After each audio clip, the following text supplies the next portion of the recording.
Hello and welcome to EduClub TV. This is an initiative of mapmystudy.com, one of the most popular leading platforms for college admission for students. We get a huge number of queries and students coming on the platform looking and searching for college admission globally. Our platform helps students from 25 different countries, 20,000 different programs, and you can choose from 2,000 different colleges and universities globally. There's a massive choice for students. There's a lot of information that you can get online. You can also talk to an expert, advisor, or a counselor directly online, just sitting at your home or your office. As part of our initiative, we want to go out and learn a lot that's happening in the school education sector and also the higher education sector. The challenges the principals and the senior administrators have had in the last almost 18 months to 2 years now, and engaging with them and understanding how they're dealing with it and what is the future of this industry right now and how students and parents can prepare themselves. So through that, today we have a very special guest joining us, especially from Ludhiana, a very popular city, a big industrial town. So I like to invite Mr. Ashish Sani, principal of Bal Bharti Public School in Ludhiana. Thank you, sir. Thank you. Welcome, Mr. Sani. How are you doing? I'm fine, Mr. Bhatia. I hope you're doing well. I am doing very well. Thank you very much. So, Ludhiana, industrial town, very populated, very popular city. Tell us a little about your school in Ludhiana and maybe a little bit about your background. Okay, I'll start with my background because that links me to the school in Ludhiana itself. Okay. So basically, I am a Delhiite, and fortunately, I have been a student of Bal Bharti Public School, Ludhiana, Pitampura, Delhi. Oh, okay. I taught in Bal Bharti School, Pitampura, Delhi, and that is where that I got promoted here to Bal Bharti Public School, Ludhiana as a principal. So all throughout, a Bal Bhartian and a proud Bal Bhartian. That's so nice. It's actually very nice when you are a part of institution where you have studied, you have taught, and then you are fortunate enough to lead that institution or a sister institution. That gives you a lot of space to carry that values forward and maybe transmit those values forward as well. Agree. I am one of those lucky people who have that kind of fortune, particularly in education space. Besides this, sir, Bal Bharti Public School Ludhiana started in 2007. It was our parent body, Child Education Society, which heads 27 schools across India. We have a pan-India presence with almost 80,000 students and a humongous staff. This was a vision that was shaped in 2005, wherein we decided actually to have an institution which would provide world-class education facilities here in Ludhiana. So 2007, the school took shape and became a senior secondary school very soon. And now we are catering to almost like 2,400 students here in Ludhiana. And many of them are now associated with Bal Bharti School as well as many more industrial units and doing very well in their career fields as well. So that's a very simple background of the school, sir. We always say simple because we believe that schools should be simple. Its students should carry the name forward and they should bring laurels to the country, to the school and to their parents. And that is when school becomes special. And now they've started doing that, we started feeling special. But at core, we are very simple school. Great, sir. Very well, thank you. And I think your school is till year 12, if I'm not wrong. Yes, sir. Great. So I like to start with the burning question. And, we've asked the same question to many principals in different parts of the country now. So we've had interviews from very senior administrative principals from Bangalore, Kochi, Delhi, and many other cities. How were you able to deal with the sudden impact of COVID, where all the schools had to suddenly change their whole model of how they teach, a different strategy altogether? What was the impact for your school and how did you manage that change on a sudden note? Very valid thing, sir. I've always thought that and believe that, because I'm a commerce background student, that every adversity brings an opportunity with itself. Yeah. For long, teachers and schools have been looked upon as an institution and individuals who are very reluctant for accepting any change. Although I personally believe no, that was not the case. But somehow this situation, the unfortunate situation that unfolded, has expedited that change and dispelled that notion. You know, when every office, every other profession was struggling, teachers in the schools were the first ones to adapt to that change. They have ensured that every child has continued with her and his learning at exactly the same pace and in the same manner that would have been there had the schools been functioning normally. So, in a sense, it has dispelled that notion that they are reluctant to change. They have reinforced the confidence and the faith in the institutions like schools, wherein everybody now feels more empowered. I mean, teachers were knowing, but somehow they were not, some of them were not willing to experiment that much. Now they were forced to do that.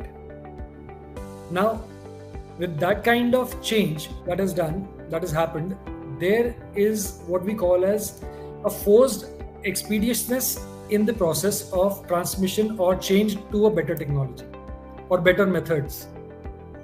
So this is the entire landscape, how this has changed over a period of time, and was expedited by the pandemic.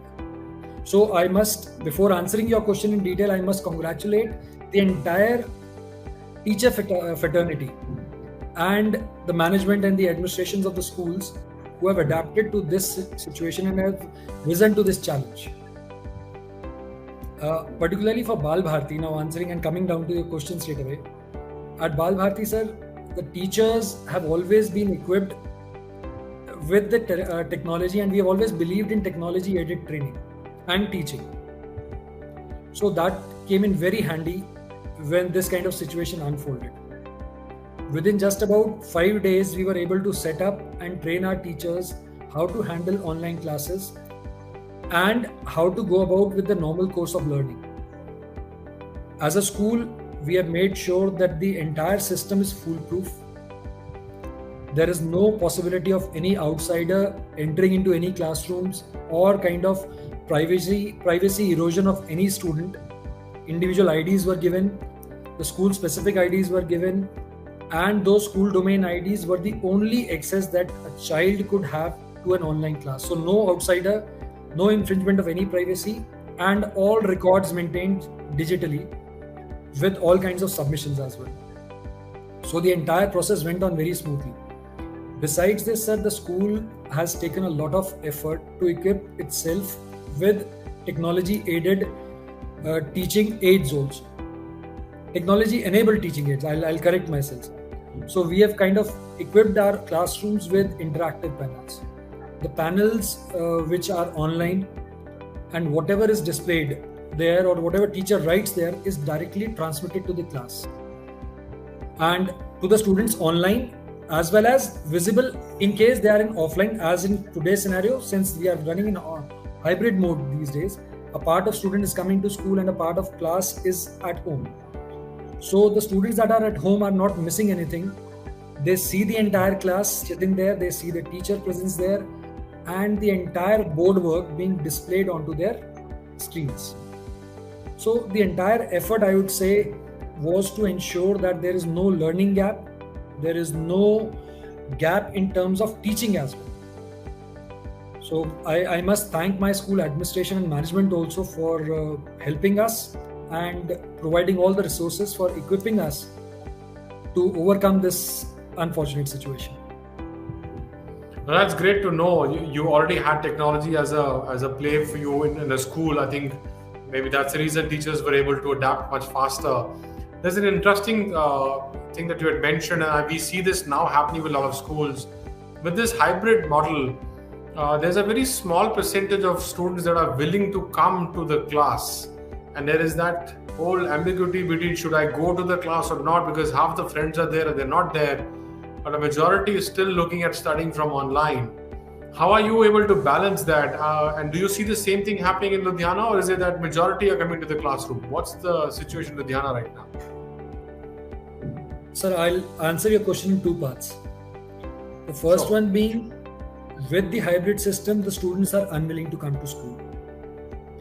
Yes, every one of us fall into their comfort zones after some time, and we find it very difficult to break that mold. Unfortunately, what has happened is that with this situation, there's a kind of inertia that has set in both in students as well as in parents also. Parents don't have to get up early in the morning.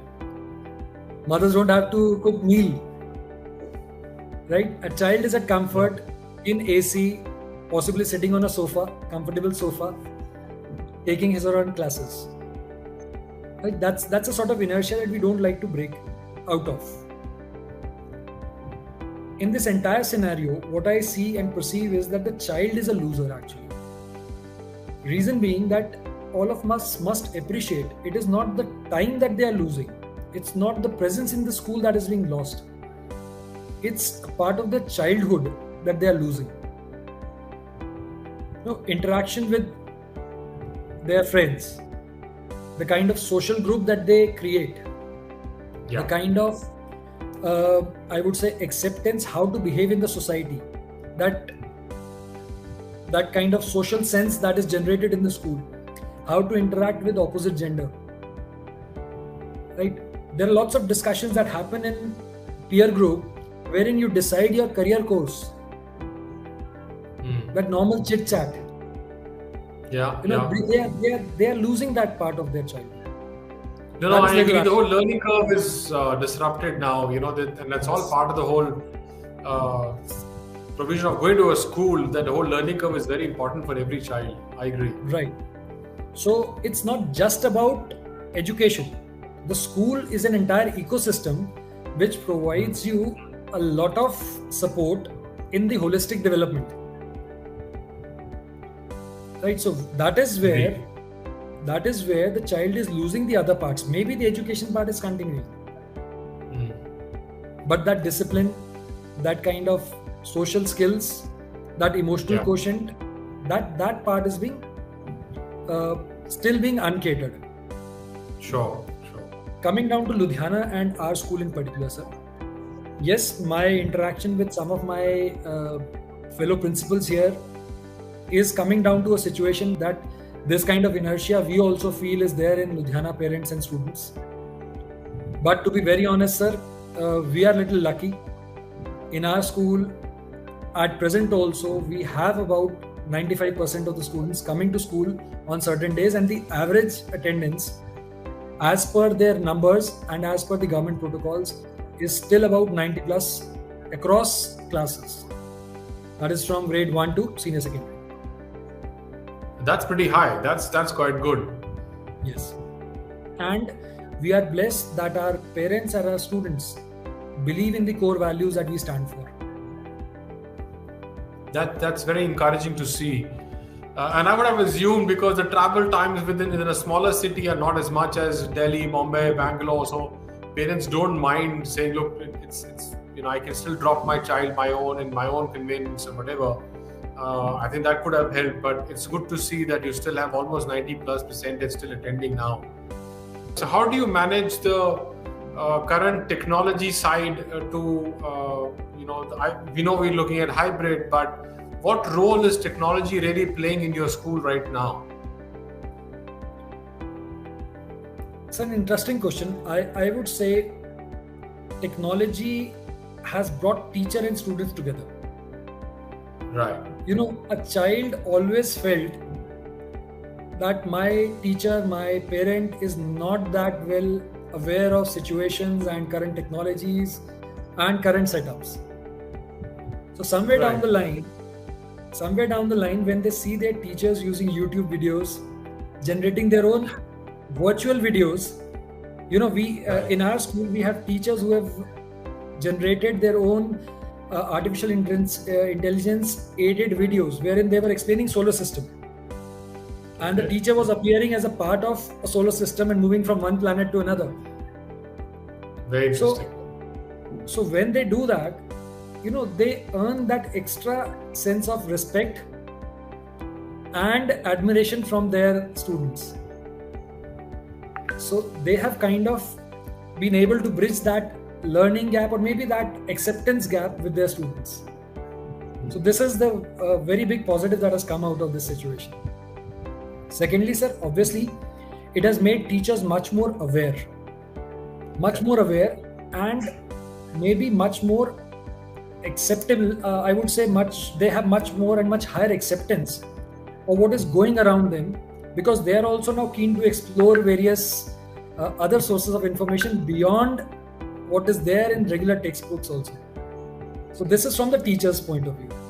From the student's point of view, obviously they don't mind helping their teachers. Ma'am, your video is not stable, so you need to adjust this thing, or maybe your audio is not clear, so you can switch on to this part of your mic and adjust these settings. So that kind of bonding has now developed. Yeah, so I was about to say that technology is helping them bond a little bit more, where I think you rightly mentioned students have more respect for the teachers now to say, yaar, इनको भी technology आती है, ये भी YouTube में videos बना लेते हैं. ये तो बहुत अच्छा है. So they'll now probably have this common connection. Ma'am, आपने कितने video upload करे? मैंने तो 10 कर दिए. So there's more topics for them to discuss on. Very interesting. No, they are very aware now that if I would put a video on either a Facebook or an Instagram, my teacher will immediately see what is going on. What is going on? No, true. So just out of curiosity, I wanted to ask, because I know there was always a challenge before COVID. How easy was it for the teachers in your school to adapt to this, to the technology side of it? We know it's, one is only to simply deliver a class, but there's a lot more that goes beyond delivering a class. It's about signing up. It's about making sure that your cameras are all there. Everything is there. Your Wi-Fi's are working. You have your own, I'm assuming, CRMs. Everything is loaded on that. So there's a very deep role now technology played during this. So how easy was it for them? What was your challenge with your teachers there? So I shared that with you beforehand also, since we are always a part of group which is cited with technology enabled teaching. Right, so a lot of our teachers were already equipped to handle at least the basic part of it. Okay. Even in our recruitment processes, we ensure that we actually want teachers who are a little bit tech savvy. Okay. Besides that, we always have that regular part of our program, wherein training programs in school, wherein the teachers and even the support staff members, not just admin staff or teachers, we ensure that they have that basic understanding of using technology, computers, and handling basic hardware systems. Now that always came in handy. But yes, as you said, adapting to a situation for which you are not trained was very, very difficult. It would have been, but they rose to the challenge, and kudos to them. We had training sessions for almost like 6 to 7 hours for 4-5 days, and then teachers took classes of their fellow colleagues, 5, 7, 10 minutes demo sessions, so that they would feel comfortable in the class. And the entire process was streamlined and put in place within 6 days, as I told you earlier also. 6 days itself. After 6 days, we started with our online sessions in full force, and which till date are continuing in the manner as suggested by the government, 50% offline and 50% online. That's very interesting.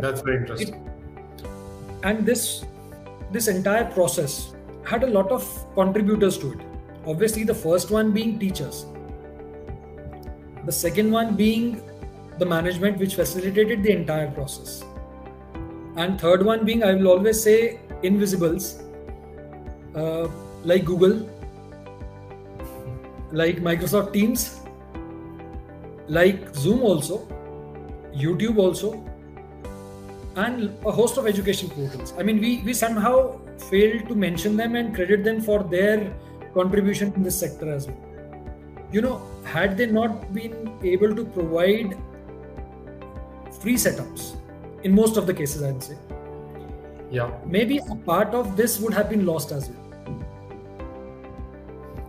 Yeah, I think you very rightly put. These channels play a lot more role than we kind of understand, because there's a lot of complementary system between them and the teaching. So there's the data coming from there, there are videos coming from there. Very true, very true. I wanted to ask you another important question, and this is something that we are very keen on understanding and learning from how the schools are preparing themselves on.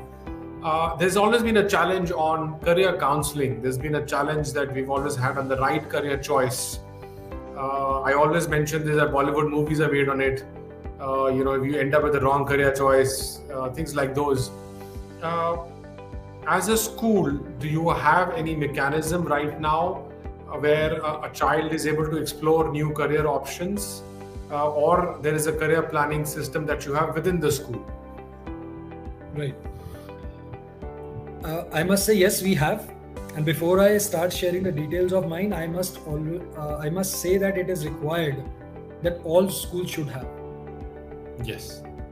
And again, coming down to the exact question, I must always say, because I believe this should be going out to students also. Yes. That yes, it is important to make good career choices, but sometimes we all goof up in life. It is important to start and pick up whenever you realize that you were wrong, and start on the right path at that time itself. So that is also very important for the students to understand, who would be listening to this interview either today, tomorrow, or whenever. As a school, sir, we always believe that a student is entitled and has a right to choose a choice or a career choice or subject choice in which he feels comfortable, he or she feels comfortable. Right? So primarily we do not kind of force these kind of things that yes, you are not entitled for this or you're not eligible for this. We have an in-house system wherein our counselors, our senior teachers, special educators, they sit and interact with parents multiple times during the years. And when I say years, that means primarily from 8th class onwards. Because that is the time, when the acceptance, that is the age group when a sense of acceptance and a sense of realization that you are a part of society and you have to behave as a member of the society starts coming in. Before that, it's a pure childhood kind of thing.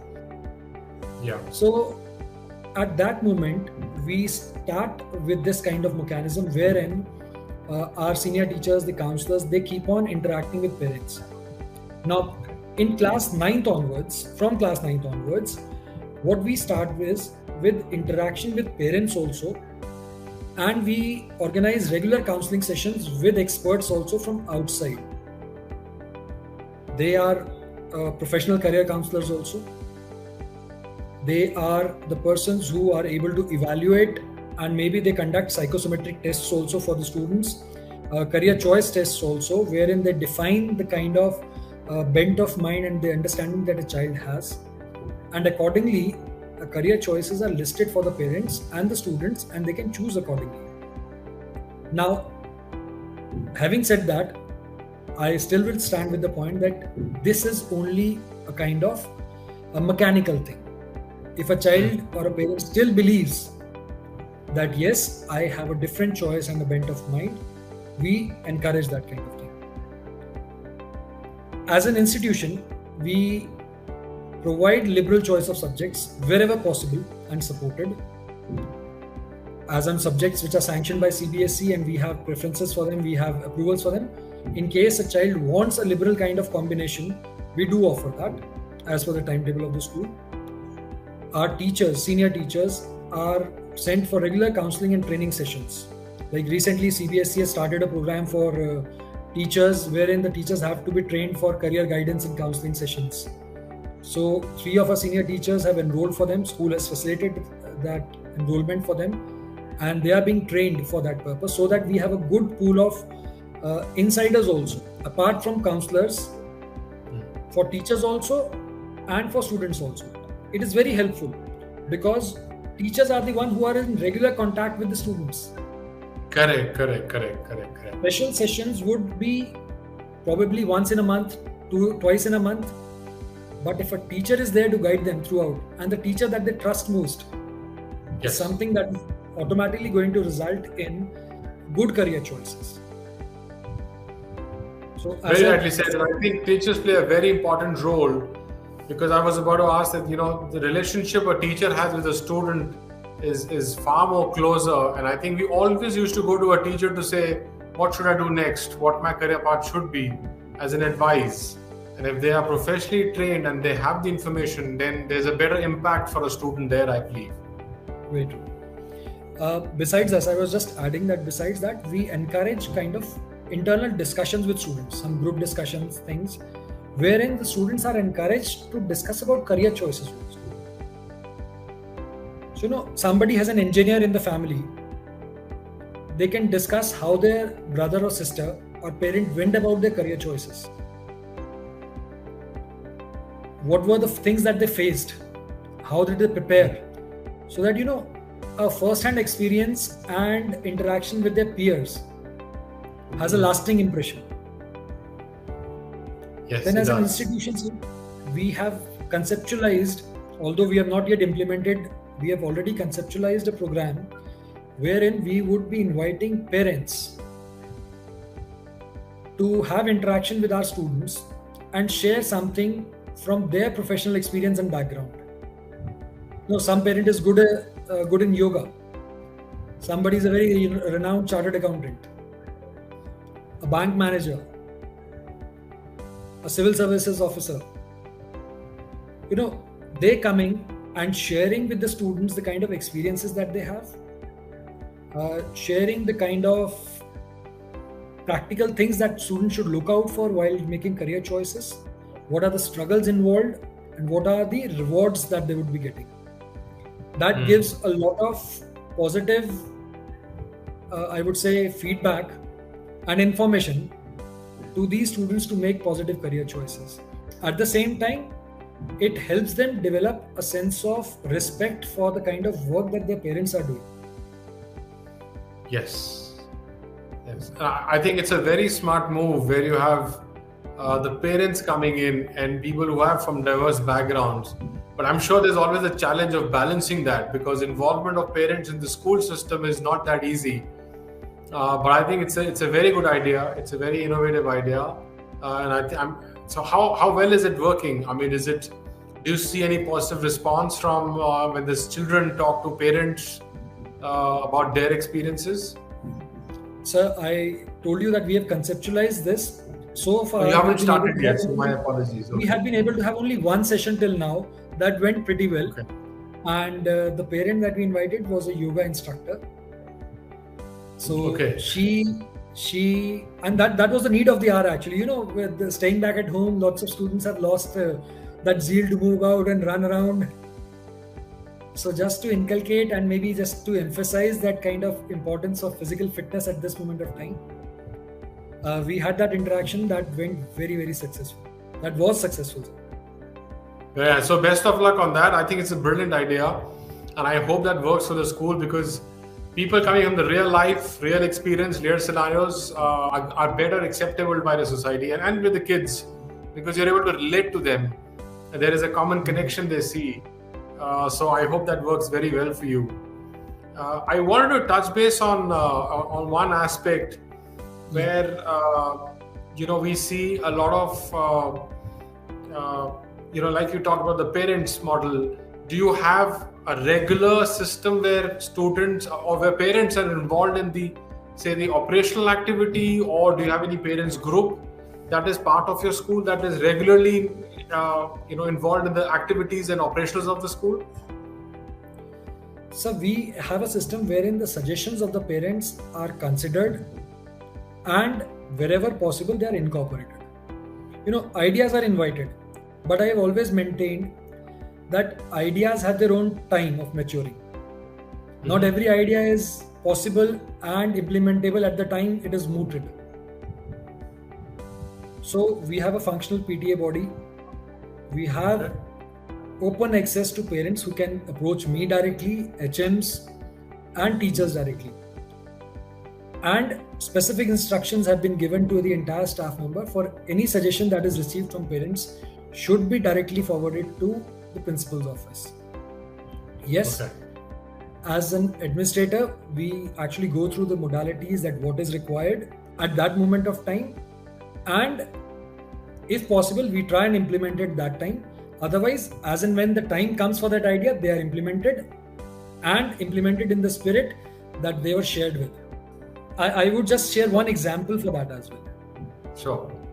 There was a suggestion from our parents that we must start looking at some kind of writing skills for our students, because in online classes they've not been writing much. So we thought, yes, that is important. Classes 6th, 7th onwards, they start writing. They have to do their homework. But what about grade 1 onwards? They were losing that habit of writing things. So that idea was immediately taken up. We drafted the worksheets.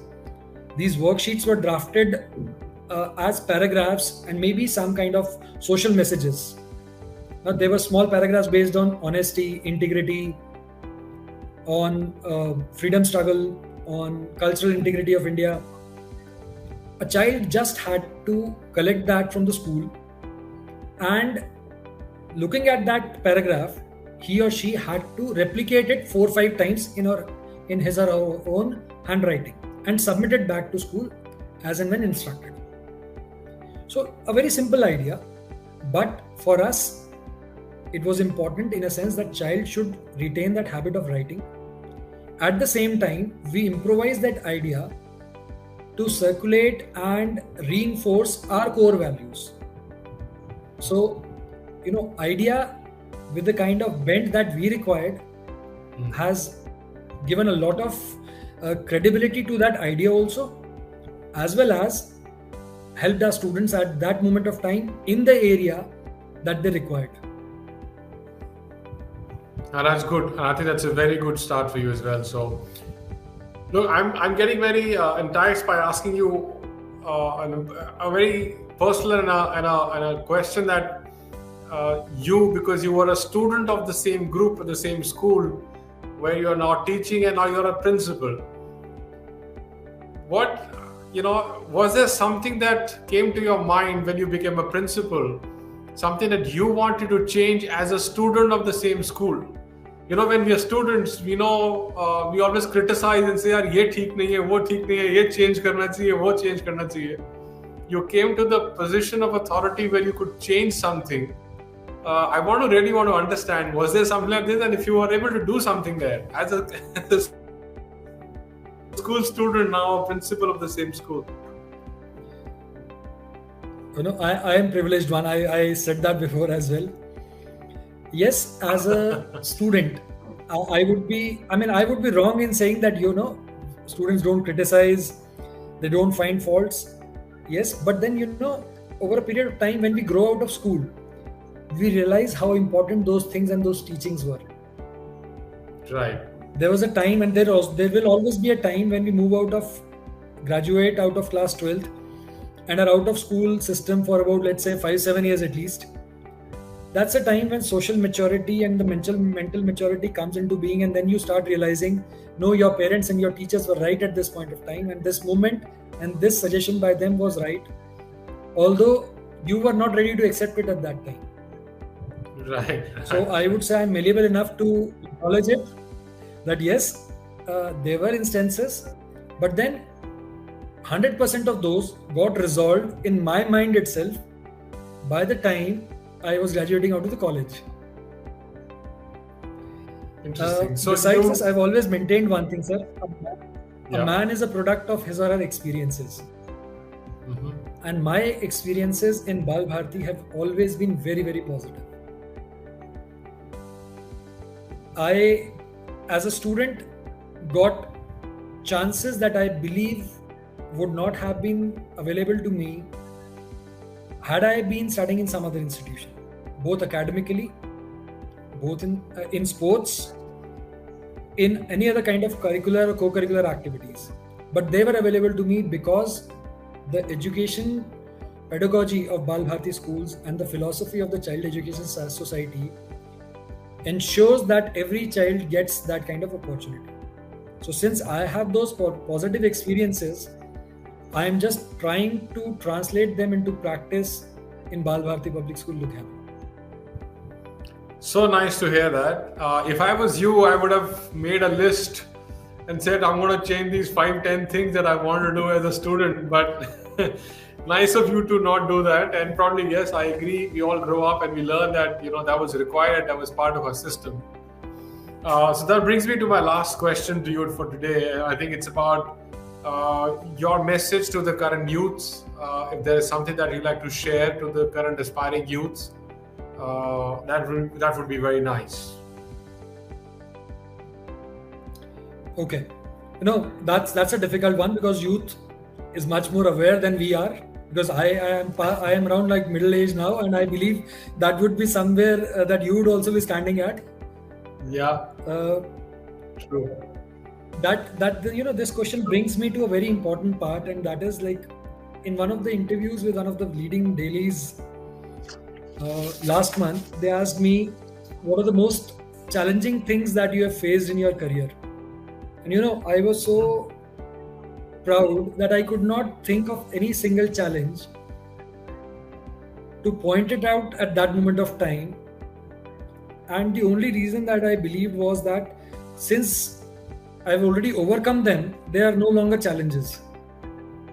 Right. So as a message, I would just like to share that, social media is a kind of thing that you should be very, very wary of and acceptable at the same time. Current youth or the kids in that age group, they have somehow started believing that this is the most authentic and possibly the only source of information that they have. Right. Which unfortunately and luckily is not true. It is important for all of these young students and entire youth to understand that this is just one part of information which might be correct, might not be correct, and they have to find alternate ways of getting the exact information and then to differentiate and discriminate what is right, what is wrong. And obviously, we totally trust them to choose the right path once they have the correct information. But they must understand that this medium has its own pitfalls, its own shortcomings, which somehow they have started overlooking. So it's important and imperative that they should actually start looking at the other side of the coin as well.